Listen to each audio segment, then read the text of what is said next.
সমাবেশ। আমরা বিন্যাস আমাদের কমপ্লিট। তো বিন্যাসের কনসেপ্টটা কিন্তু সমাবেশে আমাদের কাজে দিবে। বিন্যাসে আমরা যে জিনিসগুলো শিখছি এগুলো সমাবেশে কাজে দিবে। বিন্যাসে আমরা যেটা শিখছিলাম যে আমাদের যদি বলে এবিসি, বিন্যাসে আমরা শিখছিলাম কি যে এ কমা বি কমা সি, এ কমা বি কমা সি কত ভাবে সাজানো যাবে, এটাকে কত ভাবে সাজানো যাবে। এটা যদি আমরা বিন্যাসের অঙ্কটা করি কত ভাবে সাজানো যায় মনে আছে? তিনটা বস্তু তিনটা জায়গাতে 3p3 বলতে পারি, এটাও বলা যায় কথা, 3 ফ্যাক্টোরিয়াল বলা একই কথা।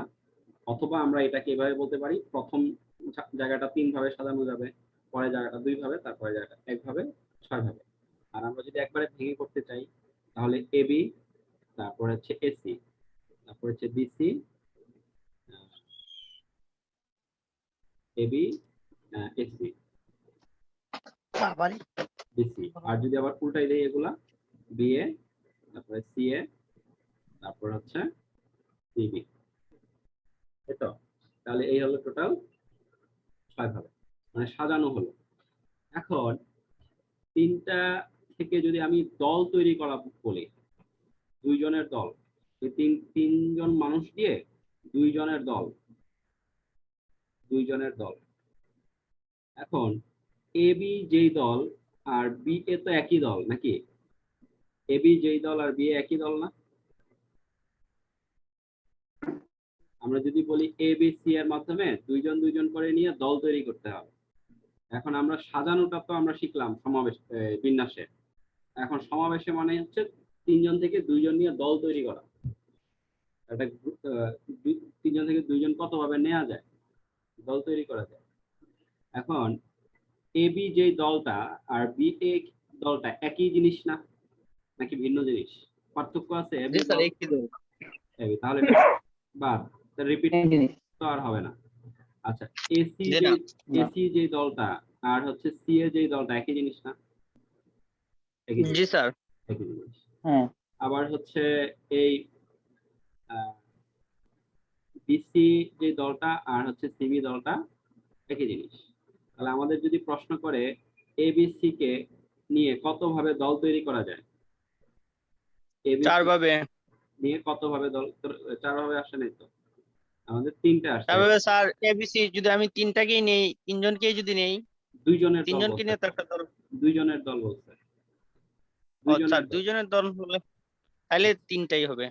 হ্যাঁ, তিন ভাবে, তাই না? তিন ভাবে দল করে যায়। এই যে যখন আমাদের এই 6 ভাবের বিষয়টা আসবে সেটা হবে বিন্যাস, এটা হচ্ছে বিন্যাস। আর এই 3 ভাবে যে দল তৈরি করা যায় এটা হচ্ছে সমাবেশ। বুঝা গেছে? জি স্যার। আচ্ছা, এখন আমাদের প্রশ্নটা যদি এরকম হয়, এ বি সি থেকে দুইজন করে নিয়ে কত ভাবে সাজানো যায়, তাহলে এটাকে আমরা 2 স্টেপে নিতে পারি। প্রথম স্টেপটা হচ্ছে দুইজন করে নিয়ে, এটা হচ্ছে কি, এটা হচ্ছে সমাবেশ। দুইজন করে নিয়ে আমরা প্রথমে দল তৈরি করে এরপরে আবার সাজাবো, এটা হচ্ছে সমাবেশ। তাই এটা হচ্ছে বিন্যাস, তাই কিনা? তাহলে আমরা দুইজন করে নিতে পারি, এবি নিতে পারি, আবার হচ্ছে এসি নিতে পারি, আর হচ্ছে বিসি নিতে পারি। দুইজন করে নিলাম, আবার সাজাইতে পারি কি, এবি একটা সাজ, বি একটা সাজ, বুঝা গেছে? আবার এসি একটা সাজ, সি একটা সাজ, বিসি একটা সাজ, সিবি একটা সাজ। তাহলে আমরা তার মানে আমরা নিলাম কয় ভাবে? আচ্ছা, এখন এই যে আমরা দুইজনকে নিলাম, দুইজনকে কত ভাবে সাজানো যায়? ফ্যাক্টোরিয়াল 2 আকারে না? এবি কে কত ভাবে সাজানো যাবে? একটা এবি দুইটা বস্তু থেকে দুইটা বস্তু কত ভাবে সাজানো যায়? দুটি বস্তু থেকে থেকে দুটি নিয়ে কতভাবে সাজানো যায়? দুটি নিয়ে একভাবে একভাবে সাজানো যায়। একভাবে কি? ফ্যাক্টোরিয়াল 2 না? 2 into 1 দুইভাবে স্যার। দুইভাবে না? দুইটা বস্তু এবি, একটা এবি আর একটা বি এ দুইভাবে হলো। এটা একভাবে, এটা একভাবে, দুইভাবে। বুঝা গেছে? তাহলে আমরা যদি ধরি ধরি 5টি বস্তু থেকে 5টি বস্তু থেকে 3টি বস্তু এক্স ভাবে নিয়ে কতভাবে সাজানো যাবে? কতভাবে সাজানো যাবে? এক্স ভাবে নিব, হ্যাঁ? তাহলে 5টা থেকে 3টা বস্তু কয়ভাবে নিলাম? কয়ভাবে নিলাম? এক্স ভাবে নিলাম। একভাবে। এক্স ভাবে নিয়ে এখন 3টা বস্তুকে সাজানো যাবে কয়ভাবে? 3টা বস্তুকে ফ্যাক্টোরিয়াল 3 ভাবে সাজানো যায়। 3 ফ্যাক্টোরিয়াল 3 ফ্যাক্টোরিয়াল। আর নিলাম কয়ভাবে? এক্স ভাবে। তাহলে এক্স ভাবে নিয়ে ফ্যাক্টোরিয়াল 3 ভাবে, তাহলে টোটাল আমার বিন্যাস হবে কত? ইকুয়াল টু মোট বিন্যাস। এই লাইনটা কি বুঝতে পারছি? এটা বোঝাটা বিন্যাসের সমাবেশের জন্য খুবই গুরুত্বপূর্ণ। খুবই গুরুত্বপূর্ণ এই লাইনটা বোঝা সমাবেশের জন্য, বেসিক কনসেপ্ট ক্লিয়ার করার জন্য এই লাইনটা খুবই গুরুত্বপূর্ণ। আমাদের 5টা বস্তু থেকে আমরা 3টা বস্তু নিলাম এক্স ভাবে। কতভাবে নিতে পারে এটা আমরা জানি না, এক্স ভাবে আমার বলে দিচ্ছে। ক্লিয়ার? এখন নিয়ে আমরা টোটাল কতভাবে সাজানো যাবে? তাহলে আমাদের এক্স ভাবে যদি নেই, নিয়ে এটাকে 3টা বস্তুকে আমরা সাজাবো। 3টা বস্তু নিয়ে নিলাম, নেওয়ার পরে 3টা বস্তুকে নিজেদের মধ্যে কয়ভাবে সাজানো যায়? ফ্যাক্টোরিয়াল 3 ভাবে সাজানো যায়। তাহলে মোট বিন্যাস হচ্ছে x ইনটু ফ্যাক্টোরিয়াল 3। এটা কি বোঝা গেছে? এই লাইনটা বুঝি না এমন কেউ কি আছে? এমন কেউ কি আছে যে এই লাইনটা বুঝি নাই? সবাই বুঝতে পারছি? স্যার 5টি বস্তু থেকে স্যার হ্যাঁ। স্যার 5টি বস্তু থেকে 3টা বস্তু এক্স ভাবে নিয়ে। স্যার এই লাইনটা একটা অর্থটা বুঝি নাই স্যার। মানে আমরা আহ, মানে এই এই কথাটা তারা কি বোঝাচ্ছে এটা বুঝতেছি না। 5টি বস্তু থেকে 3টা বস্তু এক ভাবে নিয়ে মানে কি? আমরা ধরি হ্যাঁ। আমাদের আছে হচ্ছে রবিন, করিম, তারপর হচ্ছে সুহেল, তারপর হচ্ছে জাকি, আরেকজনের নাম কি হতে পারে? কবির। কবির কয়জন মানুষ? ক দুইবার হয়ে গেছে। 5 জন। করে দেই ক দিয়ে লামিম। লামিম। তাহলে আমাদের 5 জন। তাহলে আমরা এখান থেকে 5 জন থেকে 3 জন কতভাবে নিতে পারি? আমরা রবিন, তারপর হচ্ছে করিম, সুহেল, এটা একভাবে নিতে পারি। ঠিক আছে? তাই কিনা? তারপরে আবার দুইভাবে আরেকভাবে কি নিতে পারি? রবিন, করিম, জাকি, এটা আরেকভাবে নিতে পারি দুইভাবে। তারপরে কিভাবে নিতে পারি? রবিন, করিম, লামিম, এটা আরেকভাবে নিতে পারি। 3 ভাবে নিতে পারি। তারপরে আর কিভাবে নিতে পারি? 3 ভাবে নিতে পারি।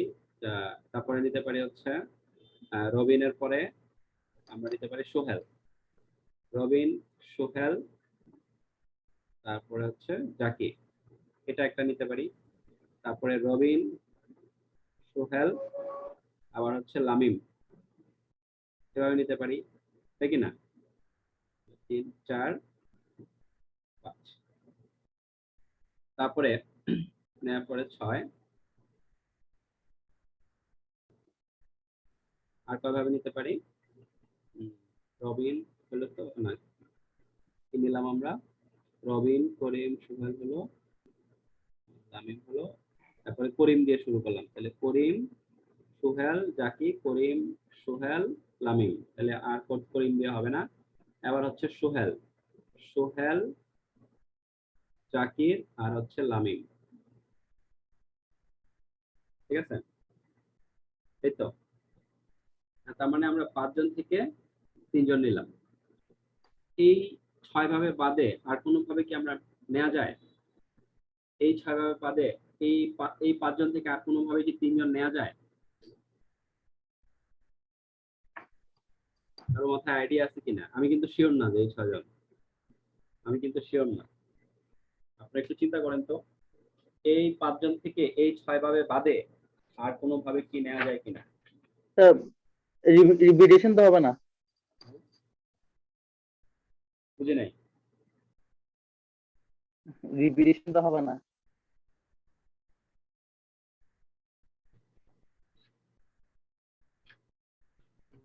কোনোভাবে নেওয়া যায় কিনা?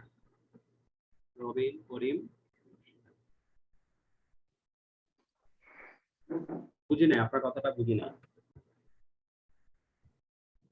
বলছি মানে রিপিটেশন তো হবে না? না, রিপিটেশন হবে না। তাহলে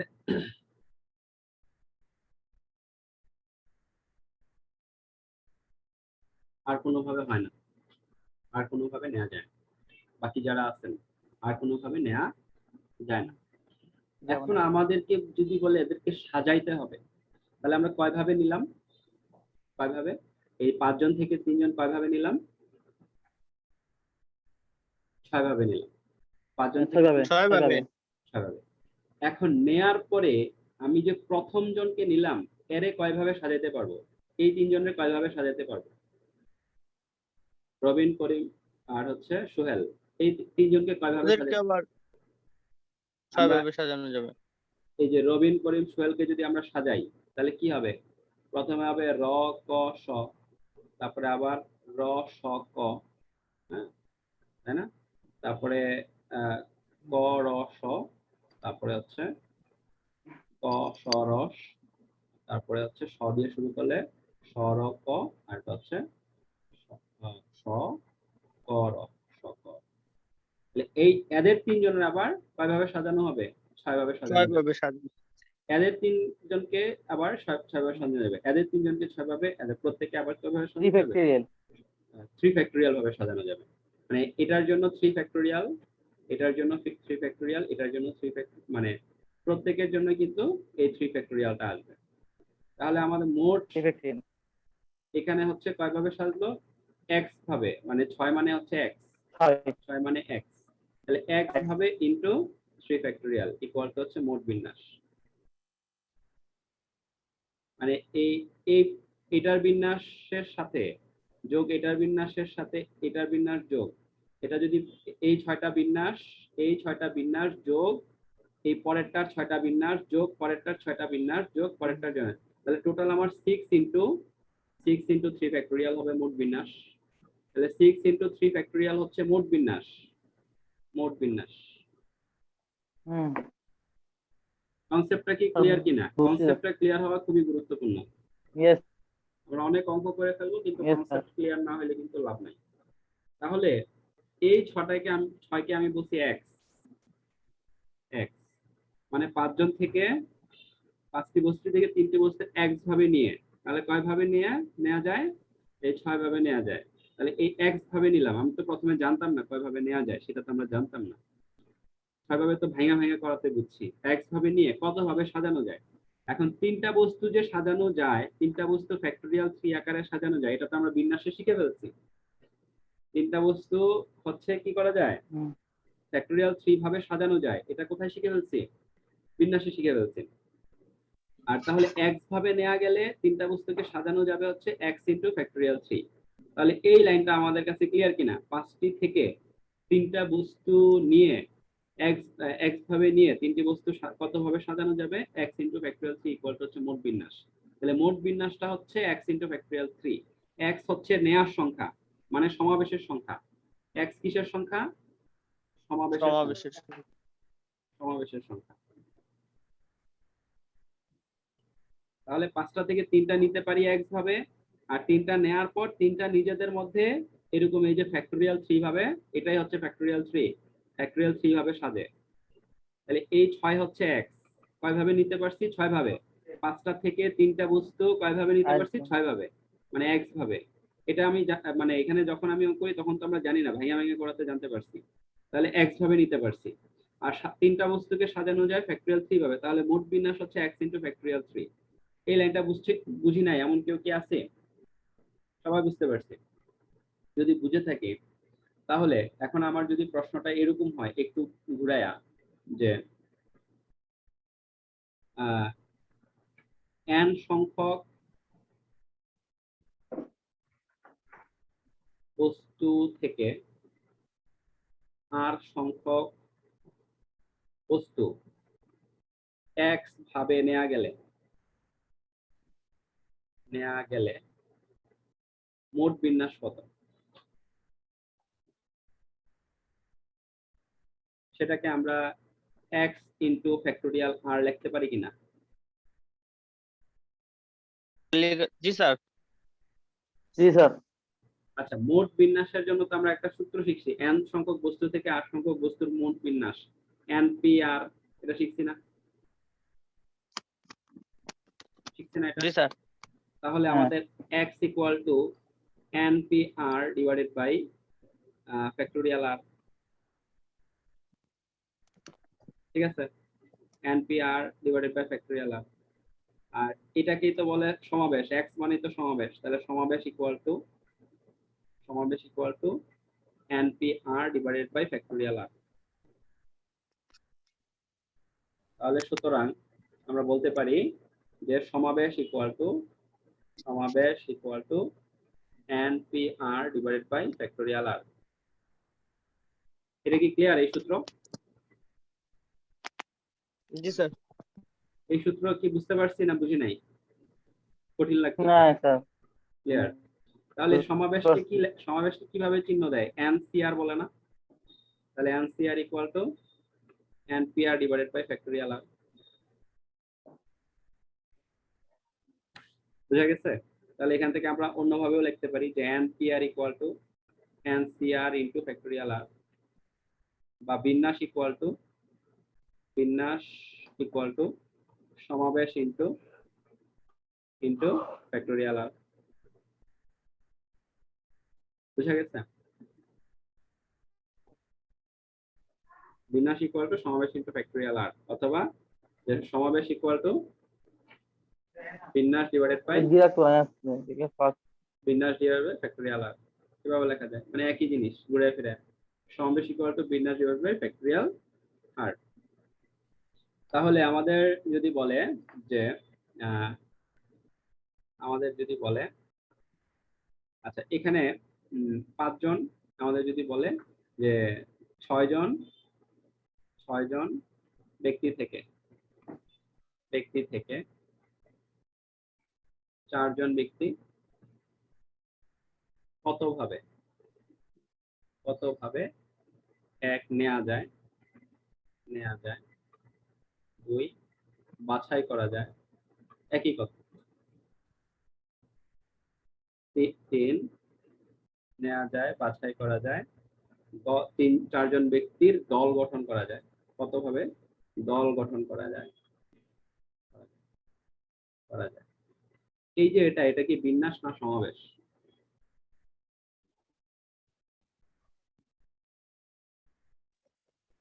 স্যার নেওয়া যায় এটা হচ্ছে বিন্যাস, এটা আমরা 1 নম্বরটা। বাছাই করা যায়, এটা বাছাই করা যায় এটা হচ্ছে সমাবেশ। দল গঠন করা যায়, আর দল গঠন করা যায় এটা সমাবেশ। বিন্যাস কোনটা পেলে? বিন্যাস প্রথমটা 1 নম্বরটা নেওয়া যায়, 4 জন নেওয়া যায়। এটা বিন্যাস কেন? নেয়ার পরে কি আমরা সাজাচ্ছি? না সাজাইলে তো আর বিন্যাস হবে না। তাহলে এই তিনটাই কি সমাবেশ? নেয়ার পরে যদি আমরা সাজাইতাম, নেয়ার পরে ওলট পালট করতাম, 4 জন নেয়ার পরে যদি ওলট পালট করতাম, তাইলে হবে সেটা সমাবেশ, এই বিন্যাস না হয়তো এটা সমাবেশ। বুঝা গেছে? তাহলে আমাদের বের করতে হবে কি 6c4। তাহলে 6c4 ইকুয়াল টু কি? এটা হচ্ছে সমাবেশ ইকুয়াল টু বিন্যাস divide by factorial r 6p4 divided by factorial 4। 6p4 কিভাবে বের করে? 6p4 কিভাবে বের করে? ওই যে npr, তাহলে n মাইনাস আর তাহলে কোথায় গিয়ে থামতে? 6 দিয়ে শুরু হবে, থামবো কোথায় গিয়ে? 6 দিয়ে শুরু হবে, থামবো কোথায় গিয়ে? মনে আছে? ওই যে n মাইনাস r প্লাস 1, যারা ক্লাসটা করছিলেন, হ্যাঁ, 6 মাইনাস 4 প্লাস 1, তাহলে 3 তে গিয়ে থামবো। তাহলে 6 ইন্টু 3 তে গিয়ে থামবো, তাহলে 5 into 4 into 3, 6 into 5 into 4 into 3 divided by নিচে হচ্ছে ফ্যাক্টরিয়াল 4।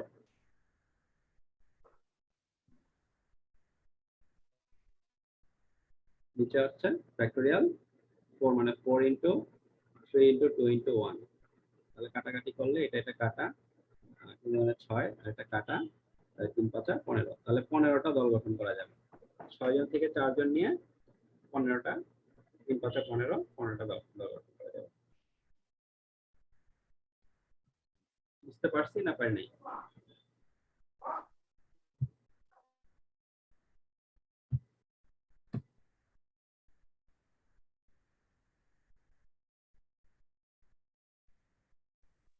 এটা স্যার 6c4 মানে আর কি না?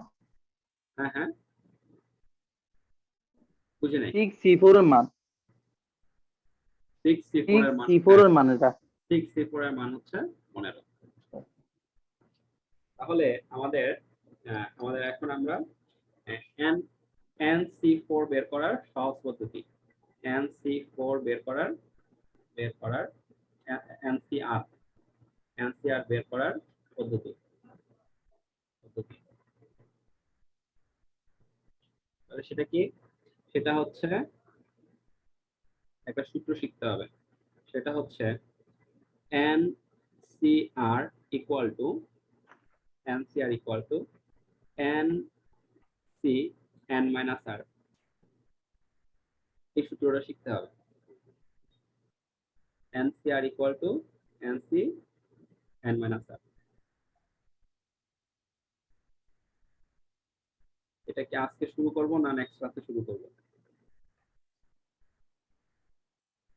কি বলেন? আপনারা কি বলেন? তো নেক্সট ক্লাসে বললে ভালো হতো। হ্যাঁ হ্যাঁ, আজকে স্যার রাতে গেছে, তাহলে আমরা নেক্সট ক্লাস স্যার করলে ভালো হবে। তাহলে সমাবেশটা আসলে কি জিনিস এটা আজকে আমরা বুঝলাম। ঠিক আছে, সমাবেশের তাহলে আজকে আমরা যেটা দেখলাম যে সমাবেশটা কি, সমাবেশটা কিভাবে বের করে। সমাবেশের বেসিক সূত্র হচ্ছে কি? একটাই, সমাবেশ হচ্ছে সমাবেশ ইকুয়াল টু বিন্যাস ডিভাইড বাই ফ্যাক্টরিয়াল আর, মানে যত সংখ্যক বস্তু সমাবেশ সেটা ফ্যাক্টরিয়াল। এটা হচ্ছে একমাত্র সূত্র, এটা বেসিক সূত্র। এখন এটা থেকে আমরা কিছু টেকনিক বের করব যেন আমরা সহজে পরীক্ষার হলে এই যে 6c4টা বের করতে পারি।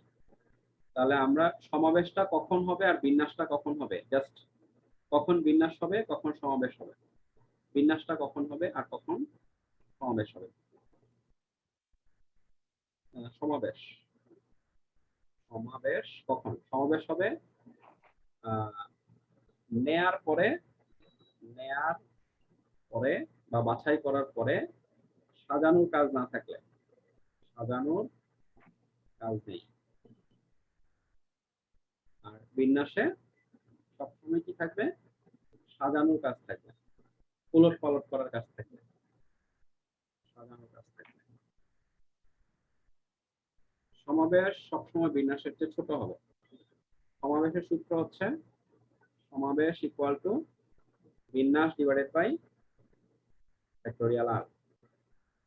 ঠিক আছে, আমরা এইভাবে লিখতে পারি যে ncr equal to npr divided by factorial R.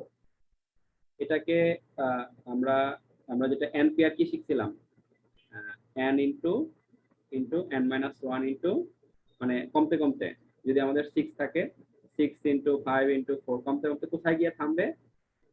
n minus r plus 1 divided by factorial r. এগুলো নেক্সট ক্লাসে আরো ডিটেইলস আলোচনা করব। অথবা আমরা ওই যে এটা শিখছিলাম যে n factorial divided by r factorial তো হয়ে গেল n মাইনাস আর ফ্যাক্টরিয়াল। এই নিচের এই কয়টা জিনিস আমরা নেক্সট ক্লাসে আলোচনা করব, বেসিকটা আজকে আমরা ক্লিয়ার করব। সমাবেশের বিন্যাসের কয়েকটা অঙ্ক করছি আজকে, আর এটা ক্লিয়ার করছি। আজকে এতটুকুই থাকবে। আজকে হচ্ছে রবিবার, নেক্সট ক্লাস তাহলে কবে হবে? সোম, মঙ্গল, বুধ। বৃহস্পতিবারে করে। ওই শনি সব বুধ বলছে আমার। হ্যাঁ, আচ্ছা, বুধবারে দেই তাহলে, বুধবারে। তো বৃহস্পতিবার স্যার রবি, হ্যাঁ বুধবারে স্যার। নেক্সট ক্লাস হচ্ছে বুধবার। বুধবার কয়টায় দিব? 9টায়। আচ্ছা, আপনারা যারা রেগুলার ক্লাস করবেন, মানে এই বিন্যাস সমাবেশের পরে যারা ক্লাস করবেন, তারা কিন্তু ওই যে ফর্মটা ফিল আপ করে ফেলবেন। আমাদের কোর্স ফি টোটাল, প্রিলি এবং রিটেনের কোর্স টোটাল টোটাল হচ্ছে 1600 টাকা, প্রিলি প্লাস রিটেন দুইটা মিলে।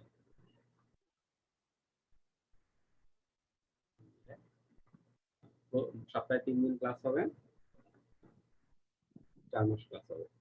তো যারা ইন্টারেস্টেড আমার এই নাম্বারে ফোন দিতে পারেন, 01670914792, অথবা এই নাম্বারে মেইল করতে পারেন। এই নাম্বারে, এটাতে মেইল, এই shahjalalmoment@gmail.com। তো আজকে এতটুকুই থাকবে। আমরা বুধবারে নেক্সট ক্লাসে অ্যাটেন্ড করবো। সবাই ভালো থাকবেন।